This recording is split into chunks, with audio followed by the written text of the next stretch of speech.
post-COVID, it's predicted that campuses are going to see an increased number of single occupant vehicles.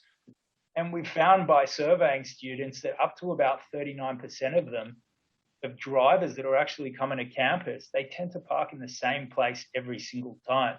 Now, it's typically because they're familiar areas, but what we've understood is that they're not necessarily the best place for them to park.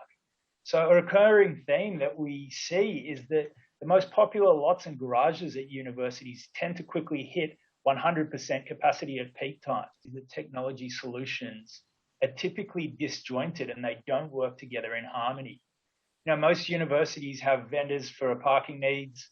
I'm sure you all have things for mobile payment, enforcement, things like compliance and occupancy monitoring. And unfortunately, they seem to almost be operating as a silo. And what that means is that parking managers spend way too long going in to actually break down and understand the information that they need to extract. And that's especially so at reporting time from what we hear. But administrators lack insight into the actual utilization of their parking assets.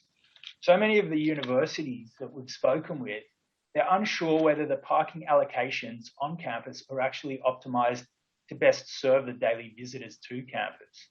And when we start talking about, new buildings, there's billions of dollars of planning decisions that are being made without always understanding the impact that that's going to have on the parking network itself. So that's both from an economic standpoint, but also how is that going to impact the drivers that typically park in those locations that are now going to be built upon?